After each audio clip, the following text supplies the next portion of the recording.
Good morning everyone दोस्तों, स्वागत है आपका प्रेप पॉइंटर्स में। टुडे इज 8th ऑफ अगस्त और आज जो 7 टॉपिक्स हम लोग डिस्कस करने वाले हैं, एक बार ब्रीफली देख लेते हैं कौन कौन से टॉपिक हम लोग डिस्कस करेंगे।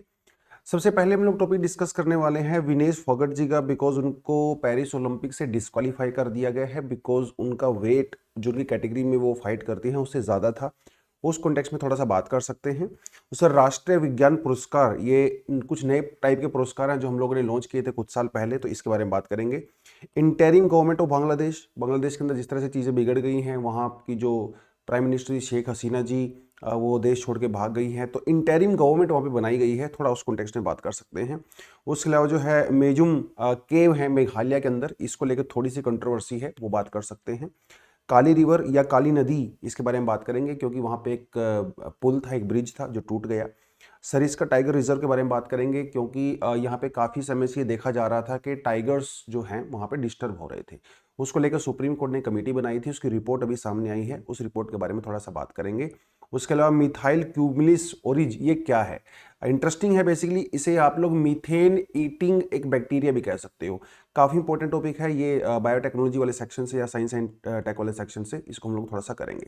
चलिए पहले ना डिस्क्वालिफिकेशन के बारे में बात कर लेते हैं। एक बहुत ही बड़ी नेशनल न्यूज़ रही, नेशनल न्यूज़ नहीं बल्कि इंटरनेशनल न्यूज़ रही कि विनेश फोगट जी पहले वो क्वार्टर फाइनल में जीती, फिर वो सेमीफाइनल में भी जीती और वो फिर फाइनल में पहुंची।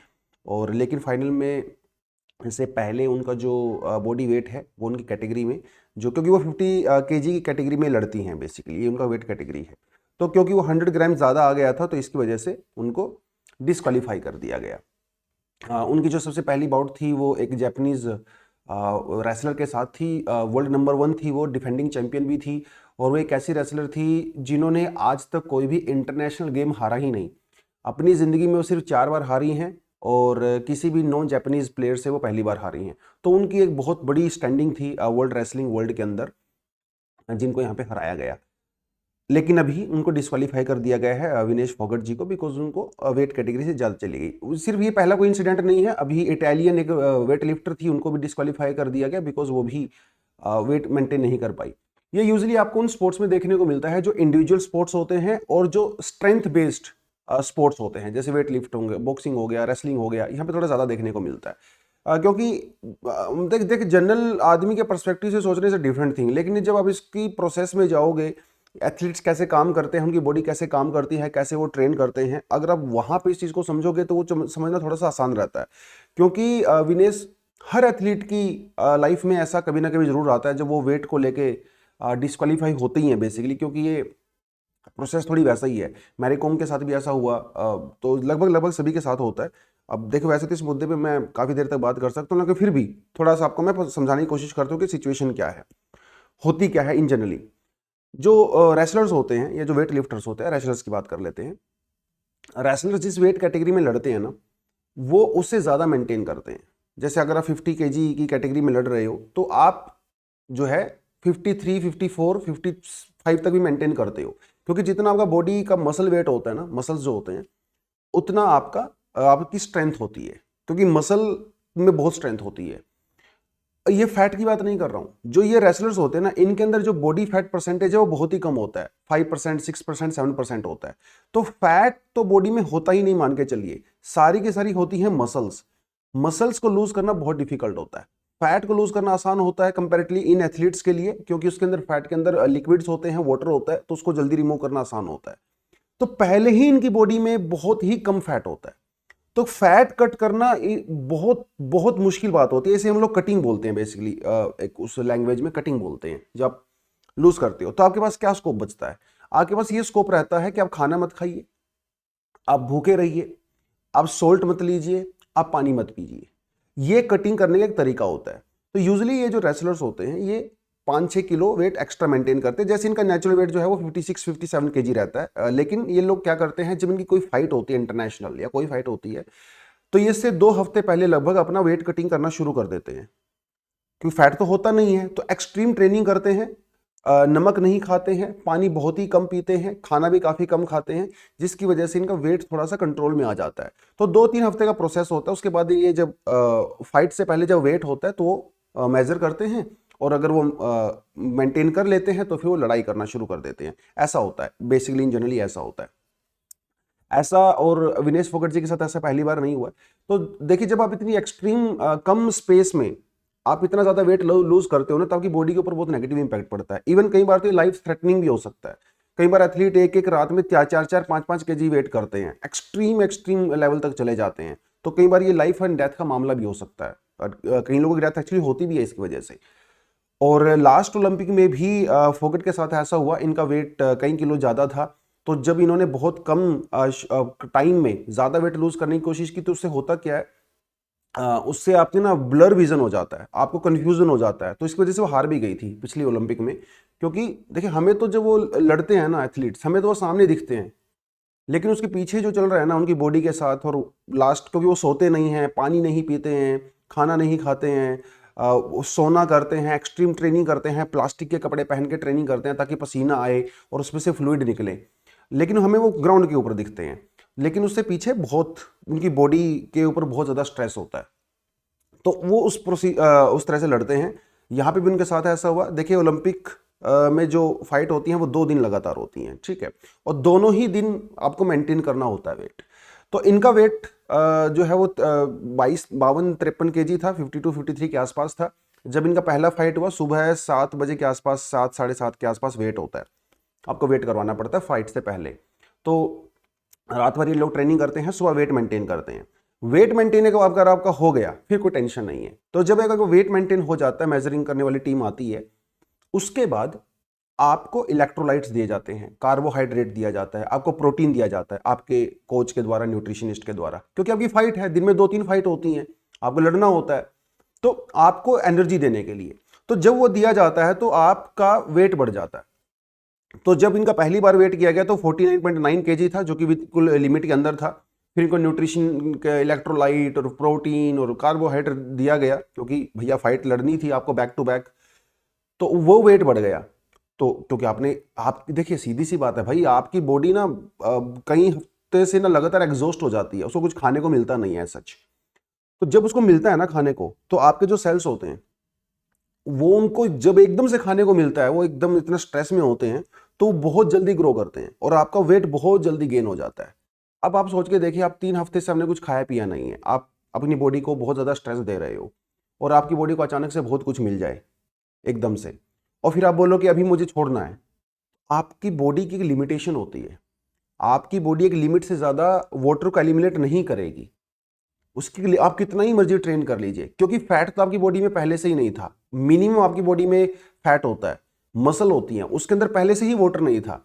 अब आप कह रहे हो अपनी बॉडी को भैया और भी वाटर छोड़ दीजिए, तो एक लिमिट के बाद आपके सेल्स, पसीना आना बंद हो जाता है, आपकी बॉडी और ज़्यादा वेट लूज करना कम कर देती है। तो जब इन्होंने पहले दिन फाइट किया, तो इन्होंने अपना वेट मेंटेन कर लिया था इनिशियली मॉर्निंग में, लेकिन जब इनका वेट रात को या शाम को बढ़ा हुआ मिला 3-4 kg, तो अगले दिन सुबह, क्योंकि फिर से इनका वेट करना था, रात भर इन्होंने ट्रेनिंग किया, सोना बांध लिया, और प्लास्टिक के एक्चुअली कपड़े पहन के लगभग लगभग ये लोग ट्रेनिंग करते हैं ताकि पसीना ज़्यादा आता है। लेकिन एक सेल्स जो हमारी बॉडी में होते हैं, एक टाइम के बाद वो छोड़ना बंद कर देते हैं। अगर आप रेसलर्स के इंटरव्यूज देखोगे या पूछोगे, तो वो सब आपको ये बता देते हैं। और मेल्स में वेट लूज करना बहुत फास्ट, ज़्यादा ईजी होता है, क्योंकि पसीना ज़्यादा आता है एज कम्पेयर टू फीमेल्स। ये भी जो है रेसलर्स के द्वारा ही बताया गया है, न्यूट्रिशनिस्ट, डॉक्टर वगैरह सब बताते हैं। तो वो सब इनके साथ हुआ। अनफॉर्चुनेटली 100 ग्राम kg इनका ज़्यादा हुआ, और ये रूल्स बड़े सख्त हैं, यहाँ पे स्ट्रिक्ट रूल्स हैं। अगर आप 5 ग्राम से भी अगर आपका ज़्यादा वेट हो जाता है, तो आपको फिर लड़ने नहीं दिया जाता है, तो वो रहता है। तो भी बेसिकली जो फोगट जी तो नहीं है, तो सेमीफाइनल में जो हारी थी इनसे, क्यूबा की रेसलर, वो उनकी रिप्लेसमेंट हो जाएंगी अभी गोल्ड मेडल की लड़ने के लिए। और फोगट जी के साथ एक्चुअली पहले भी ऐसा हो चुका है। एशियन क्वालिफायर जो था 2016 का रियो ओलंपिक, वहाँ पे भी वेट कट को लेकर उन्होंने काफ़ी स्ट्रगल किया था। इवन एक बार तो इनको वेट के लिए रिजेक्ट भी कर दिया गया था पहले भी, तो इनके लिए कोई नया नहीं है ये बेसिकली। लेकिन अनफॉर्चुनेट हुआ, एक मेडल आने का हमारा चांस था, वो अनफॉर्चुनेटली नहीं आ पाया। तो वो सब चीज़ें यहाँ पे रहती हैं। तो थोड़ा उसकी टेक्निकलिटी में जाना भी ज़रूरी है कि सब चीज़ें क्या रहती हैं। तो जिस तरह से इनका जो लास्ट 1-1.5 साल रहा, चैलेंजेस भरा, WFI के प्रेसिडेंट थे ब्रिज भूषण, उनके खिलाफ जो भी चीज़ें हुई, वो एक अलग चीज़ रहती है। रूल्स वगैरह मैंने आपको बता दिए हैं। 2 दिन तक आपको वेट लगातार मेंटेन करना पड़ता है। सुबह सुबह आपको 30 मिनट का विंडो होता है आपके पास। उस 30 मिनट में आप 2 बार 3 बार 4 बार जितनी बार आप वेट करवा सकते हो, कोई दिक्कत नहीं है। ऐसा नहीं है कि वहाँ पे एक ही बार वेट होता है वो ऊपर आ गया, नहीं नहीं। 30 मिनट में आप जितना कम कर सकते हो आप उसको कर लीजिए। तो ओलंपिक के रूल तो बड़े स्ट्रिक्ट हैं। जबकि जो दूसरे गेम्स होते हैं कई बार, जैसे UWW के गेम्स होते हैं, वर्ल्ड चैंपियनशिप्स वगैरह भी होती हैं, वहाँ पे 2 की जो केजी का वेटेज आपको दिया जाता है, विंडो दिया जाता है। अगर आप 50 केजी की में लड़ते हो तो आपको 52 तक भी आपको अलाउ कर दिया जाता है, लेकिन ओलंपिक्स में ऐसा नहीं है। इवन अगर आप, मैंने आपको बताया कि बहुत सारे एथलीट ऐसा करते हैं, ये जो वेट कट होता है बहुत बहुत ज़्यादा चैलेंजिंग होता है। इससे आपको दिखना बंद हो जाता है, ब्लर होना शुरू हो जाता है, आपके चक्कर आने शुरू हो जाते हैं, आपको नींद नहीं आती है, हालत बड़ी ख़राब होती है बॉडी। इवन थोड़े समय पहले विनेश फोगट जी और 1-2 लोगों का और इनके साथ इंटरव्यू था लास्ट ओलंपिक में जब लोग गए थे, तो देवर लाइक हम लोगों ने 3 हफ्ते से कुछ मीठा तो छोड़ो, हम लोगों ने खाया नहीं है, लगभग पानी नहीं पिया है। 5-6 दिन में इन्होंने, पिछले ओलंपिक में 5-6 दिन के अंदर इन्होंने सिर्फ 200 मिलीलीटर पानी पिया था। ये सब रेसलर्स करते हैं, चाहे मेल हो चाहे फीमेल हो, वेट लिफ्टर्स भी ये करते हैं। ये एक एथलीट का प्रोसेस होता है जो इस एक्सट्रीम तक अपनी बॉडी को लेके जाते हैं लेवल तक। इवन आप देखिए 1997 में अमेरिका के 3 रेसलर्स की इवन इसमें डेथ भी हो गई थी, क्योंकि एक्सट्रीम कम टाइम में उनको ज़्यादा वेट जो है वो कम करना था। तो ये सब चीज़ें भी होती हैं, तो थोड़ा सा उस कॉन्टेक्स्ट में को समझिए, ठीक है। चलो, राष्ट्रीय विज्ञान पुरस्कार। तो राष्ट्रीय विज्ञान पुरस्कार 23 अगस्त को दिया जाएगा, क्योंकि उस दिन हमारा नेशनल स्पेस डे है। क्योंकि चंद्रयान 3 की मून लैंडिंग हुई थी उस दिन, तो ये हम लोगों ने किया। तो हम लोगों ने कुछ नए पुरस्कार को बेसिकली यहाँ पे लॉन्च किया है, जिसे हम लोग विज्ञान रत्न कहेंगे। और Vigyan Ratna will be awarded to mister G Padmanabham, ठीक है। ये एक बहुत इंपॉर्टेंट बायोलॉजिस्ट हैं, और जो इंडियन इंस्टीट्यूट ऑफ साइंस के डायरेक्टर भी रहे हैं। उसके अलावा 13 साइंटिस्ट को विज्ञान श्री मिलेगा। उसके अलावा 18 साइंटिस्ट को विज्ञान युवा मिलेगा। तो थोड़ा सा राष्ट्रीय विज्ञान पुरस्कार के बारे में पता होना चाहिए, क्योंकि जब नए पुरस्कार होते हैं तो एग्जाम में आने की पॉसिबिलिटी यहाँ से थोड़ी सी ज़्यादा होती है। तो उस कंटेक्स्ट में आपने देखना, ये 4 अवार्ड हैं बेसिकली विज्ञान पुरस्कार के अंडर में। विज्ञान रत्न जो कि लाइफ टाइम अचीवमेंट के लिए दिया जाता है, ये पॉइंट बहुत इंपॉर्टेंट है, यहाँ से आपसे पूछेगा वो एग्जाम। लाइफ टाइम अचीवमेंट के लिए आपको दिया जाता है, तो यूजली जो बहुत सीनियर साइंटिस्ट होते हैं ये उनको दिया जाता है। उसके अलावा विज्ञान श्री आता है, जिसमें डिस्टिंग्विश कंट्रीब्यूशन आता है किसी एक फील्ड में। जैसे हमने मान लिया बायोटेक्नोलॉजी या एग्रीकल्चर, किसी स्पेस के अंदर किसी खास फील्ड में कुछ बहुत अच्छा काम किया आपने, किसी प्रोजेक्ट का पार्ट रहे हो, हेड किया है किसी प्रोजेक्ट को, वहां पे आपको विज्ञान श्री मिलेगा। विज्ञान युवा शांति स्वरूप भटनागर, जो कि 45 की एज से कम के साइंटिस्ट होते हैं जिन्होंने बहुत अच्छा कंट्रीब्यूशन किया होता है, कोई डिस्कवरी की होती है, उनको मिलेगा।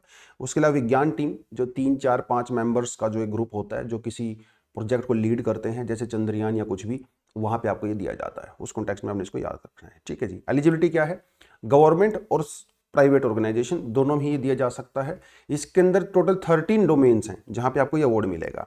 तो medicine, chemistry, mathematics, agriculture, technology, space, atomic energy वगैरह, वो थोड़ा देख लीजिए। इसको आप याद भी कर सकते हो अगर आप उस तरह से कर सकते हो। तो ये जो नाम दिए जाते हैं भैया, किनको अवार्ड मिलेगा, किसको नॉमिनेशन मिलेगा, उसके लिए हमारे पास एक राष्ट्रीय विज्ञान पुरस्कार कमेटी होती है, जिस कमेटी को हेड कौन करते हैं? जो साइंटिफिक एडवाइजर होते हैं गवर्नमेंट ऑफ इंडिया के, ठीक है, उनके वो उसको हेड करते हैं, जो प्रिंसिपल सेक्रेटरी साइंटिफिक एडवाइजर होते हैं। उसके अलावा साइंस डिपार्टमेंट के अंदर या साइंस इंजीनियरिंग एकेडमिक्स वगैरह के अंदर कुछ मेंबर सेक्रेटरीज जो वहाँ के होते हैं, वो इसको हेड करते हैं, ठीक है। इसमें पैसा वैसा कुछ नहीं मिलता, कोई कैश नहीं मिलता आपको, सिर्फ एक सर्टिफिकेट मिलता है, एक मेडल मिलता है। कोई कैश अवार्ड इसमें ऐसा अभी है नहीं, फ्यूचर में ऐड हो जाए तो दैट्स अ डिफरेंट थिंग। चलिए, interim government of the Bangladesh.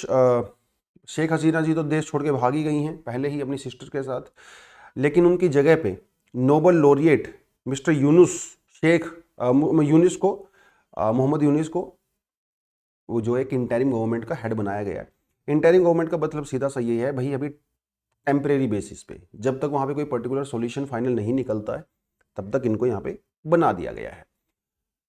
इनके ये अभी जेल में थे बेसिकली, मोहम्मद यूसुफ अभी जेल में थे। ये काफ़ी बड़े क्रिटिक रहे हैं शेख हसीना जी के, लेकिन 2006 में इनको नोबेल पुरस्कार दिया गया। उसके बाद इवन उससे भी पहले शेख हसीना जी के साथ इनके रिलेशन कोई खास नहीं थे, इनको करप्शन के चार्जेस में जेल में भी डाला गया, वो सारी चीज़ें हुई। तो ऑब्वियसली तो ये पहली चॉइस होने ही थे। अब देखिए, मिलिट्री अगर टेक ओवर करती, हालांकि मिलिट्री ने ही टेक ओवर किया है, लेकिन एक चेहरे के तौर पे, फ्रंट फेस के तौर पे इनको अभी बनाया गया है। जब तक कुछ फाइनल सोल्यूशन वहाँ पे नहीं निकलता है। तो एक टेम्परेरी गवर्नमेंट बॉडी होती है बेसिकली, इंटरिम गवर्नमेंट, ठीक है, थोड़े टेम्परेरी पीरियड के लिए। जब कोई पावर वैक्यूम हो जाता है अचानक से, तो एक इस तरह का वहाँ पे सोल्यूशन किया जाता है।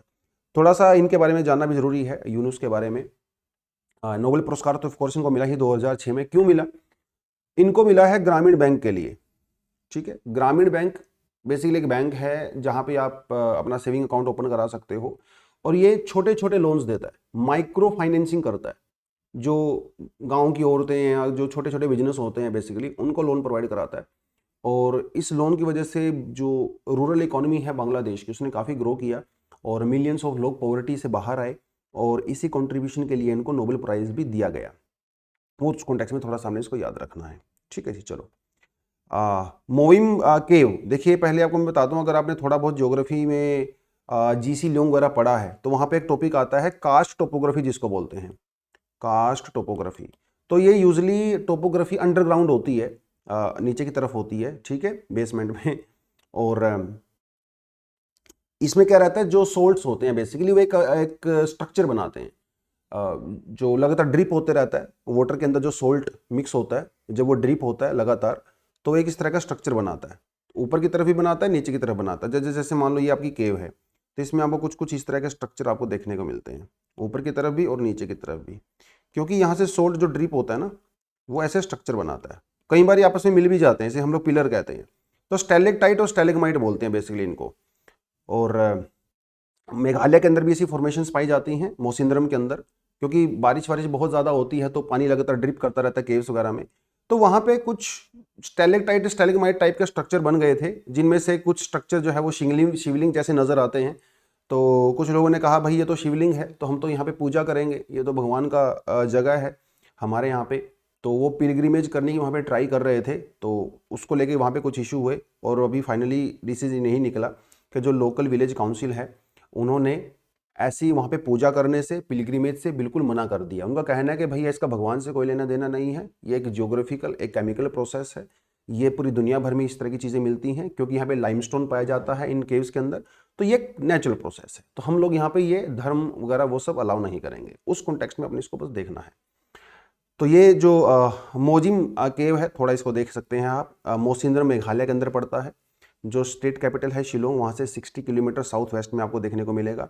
मौसिनराम आपको बहुत अच्छे से पता है, हाईएस्ट रेनफॉल होता है इंडिया में, दुनिया का सबसे वेटेस्ट प्लेस जो है इसको माना जाता है।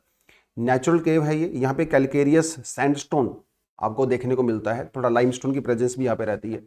तो जो वाटर ड्रिपिंग होता है उससे स्टैलेक्टाइट और स्टैलेग्माइट बनता है, जैसे मैंने आपको बता ही दिया। इस तरह की फॉर्मेशंस थोड़ा सा आपको वहाँ पे देखने को मिलेंगी। आप इसका वीडियो भी देख सकते हो यूट्यूब वगैरह पे क्लास के बाद, वो किस तरह से बनती हैं।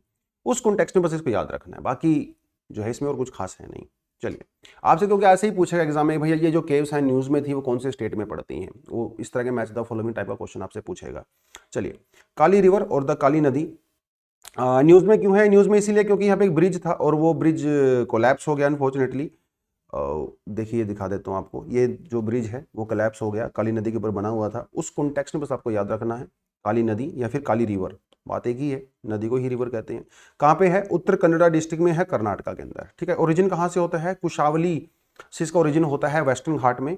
और ये पूरी तरह से उत्तर कन्नड़ा डिस्ट्रिक्ट के अंदर ही चलती है। बहुत लंबी रिवर नहीं है, 184 kilometre only, and it flows entirely through the district of Uttara Kannada. ये आपने थोड़ा उस कॉन्टेक्स्ट में याद रखना है, कर्नाटका के अंदर। इसकी कुछ छोटी छोटी स्ट्रीम्स भी हैं, ट्रिब्यूटरीज, लाइक मगोड़ है, बेड़ती रिवर है, ये आप याद करना चाहो तो कर सकते हो। अरेबियन सी के अंदर जो है वो ड्रेन होती है फाइनली। तो कहीं यहाँ पे छोटे छोटे डैम बने हुए हैं for the generation of electricity, जिनमें से जो एक डैम है वो अभी गिर गया है, कोलैप्स हो गया है। वहाँ पे एक काफ़ी इंपॉर्टेंट डैम है, सूपा डैम, ठीक है, जो इलेक्ट्रिसिटी जनरेशन के लिए वहाँ पे बना है।